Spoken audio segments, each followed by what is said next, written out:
स्वागत है आप सभी का मेरे YouTube चैनल पर। आज हम आपको पढ़ाने वाले हैं अपवाह तंत्र। ठीक है, आइए देखिए। अपवाह का मतलब होता है बहता हुआ जल। अपवाह का अर्थ होता है बहता हुआ जल। और हम सभी जानते हैं कि बहता हुआ जो जल है खास करके नदियों में होता है। नहर तो निर्माण किए जाते हैं बाद में, लेकिन बहता हुआ जल जो है प्राकृतिक रूप से नदियों में पाया जाता है। तो हमें नदी के बारे में आज जानना है। ठीक है, अपवाह का अर्थ होता है बहता हुआ जल। लेकिन वहीं आपसे अगर पूछ लिया जाए कि अपवाह तंत्र किसे कहा जाता है, तो अपवाह तंत्र जब कोई नदी अपनी और अपनी सहायक नदियों का जल लेकर के जिस तंत्र का निर्माण करती है और उस तंत्र का निर्माण करते हुए आगे बढ़ती है, तो उसी को हम कहते हैं अपवाह तंत्र। ठीक है, तो आज हम नदी के बारे में जानेंगे और इसको जानने से पहले इस चैप्टर में आने वाली जितनी भी प्रमुख शब्दावलियाँ हैं उसको हम समझने का प्रयास करेंगे। आइए देखिए। अपवाह हो गया हमारा, फिर अपवाह तंत्र भी हमने अभी बताया।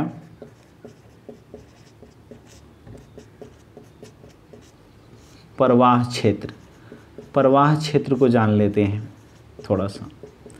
देखिए, प्रवाह क्षेत्र हम उसे कहते हैं जब कोई नदी अपनी और अपनी सहायक नदियों का जल लेकर के जिस मार्ग से होते हुए, ठीक है, यहाँ पे हम लिख दे रहे हैं, जब कोई नदी अपनी और अपनी सहायक नदियों का जल लेकर के जिस मार्ग से होकर के आगे बढ़ती है, उसे हम क्या कहते हैं, उसका प्रवाह क्षेत्र कहते हैं। ठीक है, इस चीज़ को याद रखेंगे आप कि जब कोई नदी अपनी और अपनी सहायक नदियों का जल लेकर के जिस मार्ग से होकर आगे बढ़ती है उसे हम उसका प्रवाह क्षेत्र कहते हैं। ठीक है, इसे नदी द्रोणी भी बोला जाता है। नदी द्रोणी या द्रोणी क्षेत्र भी इसे बोला जाता है। इस चीज़ को याद रखेंगे। इसको नदी बेसिन के नाम से भी जाना जाता है।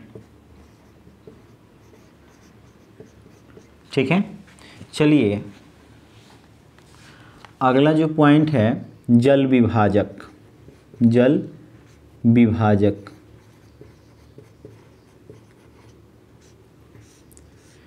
जल विभाजक को जानने से पहले हम लोग विसर्प जान लेते हैं कि विसर्प किसको कहा जाता है। देखिए, जब कोई नदी अपने प्रवाह क्षेत्र से होते हुए आगे बढ़ती है या प्रवाहित होती है, तो अपने मार्ग में वो कहीं कहीं भयानक मोड़ ले लेती है, मुड़ जाती है। ठीक है, जो मोड़ लेती है उसी को हम विसर्प बोलते हैं। ए विसर्प का उदाहरण है। कोई नदी है, जैसे बी नदी का नाम है और जेड पॉइंट पे वो मोड़ ले रही है, तो यहाँ क्या बना रही है, वो विसर्प बना रही है।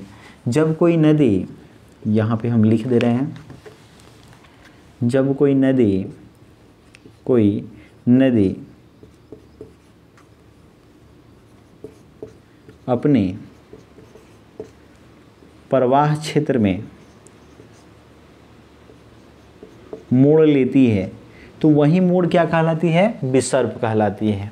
ठीक है, और इन सब से पहले हमें उद्गम जानना चाहिए था, लेकिन हम वहाँ पर नहीं लिख पाए हैं। देख लीजिए उद्गम किसको बोला जाता है।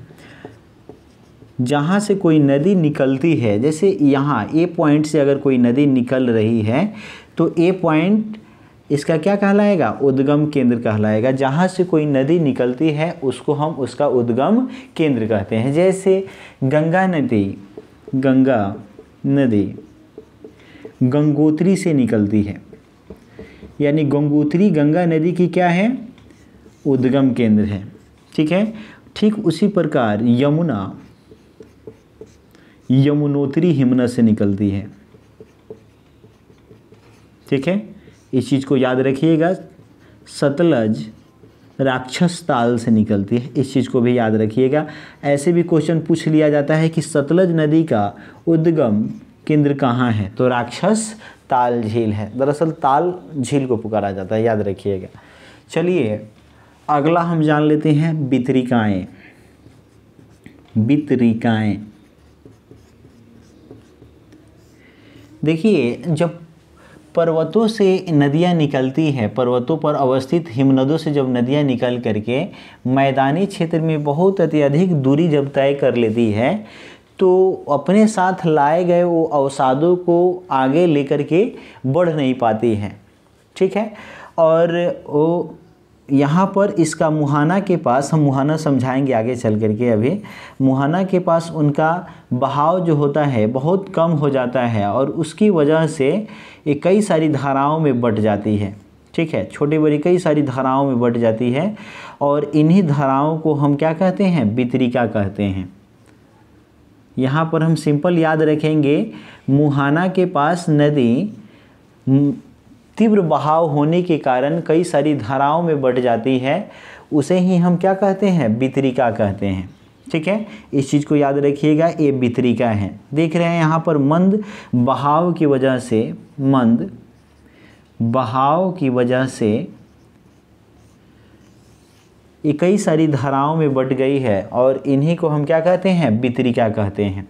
देखिए अपने साथ लाए गए अवसादों को यहाँ पर वो लेकर के आगे बढ़ नहीं पाती है, जिसकी वजह से वो इन्हीं अवसादों को, जो लाए गए अवसाद हैं उन्हीं को यहाँ पर निक्षेपित करती हैं, वितरिका के आसपास निक्षेपित करती हैं और एक आकृति का निर्माण करती हैं जिसको हम डेल्टा कहते हैं, ठीक है। इसे याद रखिएगा, डेल्टा बोलते हैं इसे।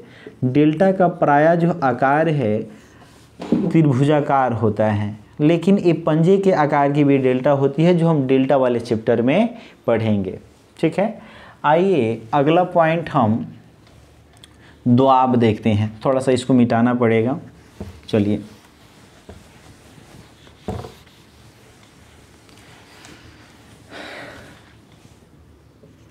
दोआब, देखिए दो और आब से मिलकर के बना है दोआब। दो नदियों की बीच की भूमि को दोआब बोला जाता है। यहाँ पर देखिए आब का अर्थ होता है नदियों की बीच की भूमि, नदियों की बीच की भूमि, नदियों के बीच की भूमि, ठीक है। और यहाँ दो का मतलब तो दो ही है, यानी दोआब का अर्थ होता है दो नदियों के बीच की भूमि। इसका उदाहरण देखिए, जैसे आप लोग सुने होइएगा गंगा यमुना दोआब, गंगा यमुना दोआब। कहने का मतलब ये है कि गंगा और यमुना नदी के बीच का जो भाग है वो क्या कहलाएगा, गंगा यमुना दोआब कहलाएगा। बाड़ी दोआब, इसका भी नाम सुने होइएगा आप, बारी दोआब। ब से हो जाएगा आपका ब्यास और र से हो जाएगा आपका रावी, यानी ब्यास और रावी नदियों की जो बीच की भूमि है उसको बारी दोआब के नाम से जाना जाता है। दोआब जो क्षेत्र होता है बहुत ज़्यादा उपजाऊ होता है, इस चीज़ को याद रखिएगा, दोआब क्षेत्र बहुत ज़्यादा उपजाऊ होता है। आप इस चीज़ को भी सुने होइएगा पंजाब, पंजाब, ठीक है। पंजाब जो है इसका संधि विच्छेद अगर हम करें तो होगा पंच जोड़ आब, पंच जोड़ आब, यानी पाँच, पंच मतलब पाँच और आब मतलब नदियों की बीच की भूमि, यानी पंजाब उसे कहते हैं जहाँ पर पांच नदियाँ प्रवाहित होती है, पांच मुख्य मुख्य नदियाँ प्रवाहित होती है, यानी पांच नदियों की भूमि, पांच नदियों की भूमि, नदियों की भूमि पंजाब को बोला जाता है। यहाँ से भी क्वेश्चन आता है, इस चीज़ को याद रखिएगा। आप लोग सुने होइएगा मेसोपोटामिया की सभ्यता। मेसोपोटामिया का अर्थ दरअसल मेसोपोटामिया, पोटामिया की सभ्यता, मेसोपोटामिया की सभ्यता। मेसोपोटामिया का अर्थ होता है दोआब, मेसोपोटामिया का अर्थ होता है दोआब और सभ्यता का अर्थ तो सभ्यता होता है जहाँ पे लोग रहते हैं, ठीक है, जिनका जुड़ाव होता है सांस्कृतिक रूप से या मानसिक रूप से, जहाँ पर वो बसते हैं, ठीक है। तो मेसोपोटामिया का अर्थ है द्वाब और सभ्यता, यानी मेसोपोटामिया जो है दजला और फरात नदियों के बीच का जो क्षेत्र है वो मेसोपोटामिया के नाम से जाना गया, वहाँ पर इसको द्वाब बोला जाता है, ठीक है।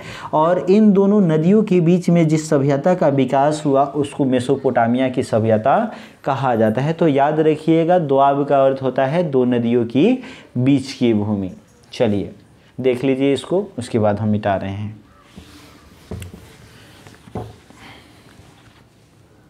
अगला जो है मुहाना है।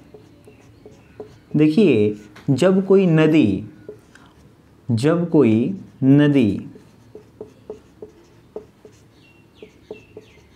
अपनी और अपनी सहायक नदियों का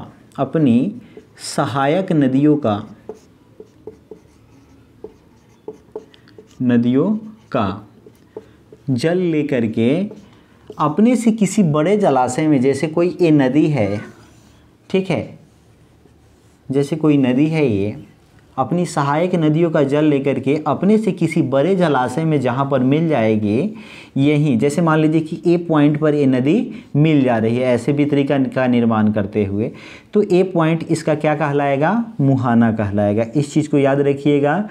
जब कोई नदी अपनी और अपनी सहायक नदियों का जल लेकर के अपने से बड़े जलाशय में जहाँ मिल जाती है, वहीं उसका क्या कहलाता है? मुहाना कहलाता है। जैसे गंगा नदी का मुहाना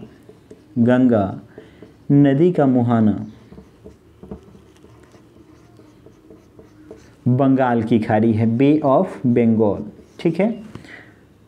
यमुना का मुहाना आपसे अगर पूछ दिया जाए तो गंगा है, ठीक है। गंगा नदी में यमुना मिलती है, ठीक है। प्रयाग इलाहाबाद का अभी नाम है, लेकिन इलाहाबाद का नाम दरअसल पहले प्रयाग ही था, लेकिन वर्तमान समय में फिर इलाहाबाद से इसको प्रयाग नाम दे दिया गया है। आप लोग सुने होइएगा गंगा यमुना का संगम, तो इसको याद रखिएगा। मुहाना किसे कहते हैं? तो जब कोई नदी अपनी और अपनी सहायक नदियों का जल लेकर के